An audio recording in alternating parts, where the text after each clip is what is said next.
a better day.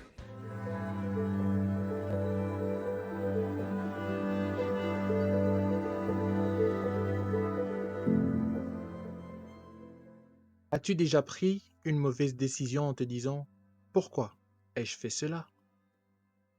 Dans l'Ancien Testament, le cœur était au centre de la vie intérieure et il était supposé déterminer les pensées, les sentiments et les actions.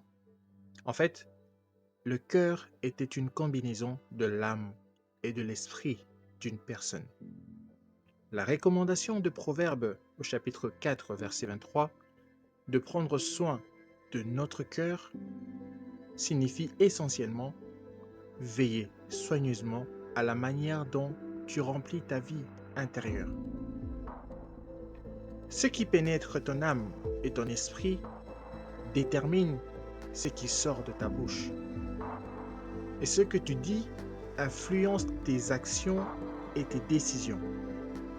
Même si tu ne te rends peut-être pas compte aujourd'hui de l'impact que tes décisions peuvent avoir sur toi, elles influenceront la direction de ta vie au fil du temps. Alors, comment pouvons-nous prendre intentionnellement soin de notre vie intérieure?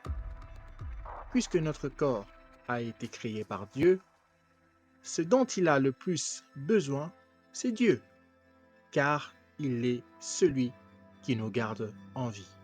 Alors, l'une des meilleures choses que nous puissions faire pour nous-mêmes est de chercher Dieu, en particulier dans la prière, à travers l'étude des Écritures, en méditant sur ses bénédictions et en invitant le Saint-Esprit à nous parler au cours de la journée. En réalité, le meilleur moyen de protéger notre cœur est de le consacrer à Dieu, en le plaçant au centre de notre vie et en faisant de lui la source de notre force. Nos actions découleront naturellement de lui. Alors, au lieu de confiner Dieu dans notre routine quotidienne, construisons plutôt celle-ci autour de notre relation avec lui. Aménageons un espace pour Dieu afin qu'il puisse nous parler et nous restaurer. Laissons-le guérir les parties brisées de notre vie afin que ce qui sort de nous soit bon et encourageant pour nous mener vers une vie de plénitude et de joie. Réfléchissons ensemble à cette question. Comment peux-tu garder ton cœur aujourd'hui? Voici quelques propositions de réponses que je te suggère. Je peux méditer sur la parole de Dieu, ou je peux méditer sur le caractère de Jésus et aligner mes actions à celui-ci. Ou alors, je peux maintenir chaque pensée captive et abandonner à Dieu. Tu peux toujours compléter cette liste avec tes propres réponses. Je t'invite maintenant à faire cette prière avec moi, si tu le veux bien. Seigneur Jésus, merci de m'aimer inconditionnellement. Merci d'être venu sur terre pour nous sauver. Je veux t'aimer comme tu m'aimes.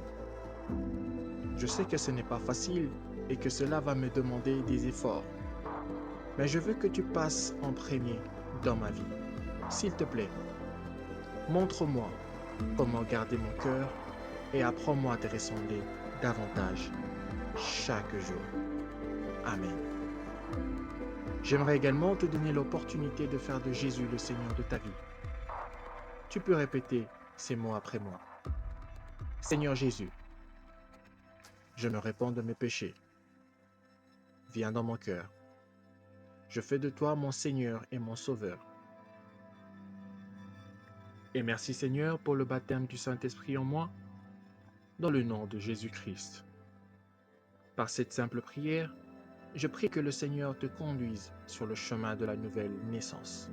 Trouve une bonne église qui a pour fondement la parole de Dieu. Passe par les eaux du baptême et donne à Dieu la première place dans ta vie. J'espère de tout cœur que ce message t'a encouragé. Si tu connais quelqu'un qui pourrait être également encouragé par ce message, s'il te plaît, envoie-le lui. Édifions le corps du Christ ensemble. Nous publions des courtes méditations tous les mardis et vendredis. N'hésite pas à t'abonner à notre page pour ne rien manquer. Sois richement béni.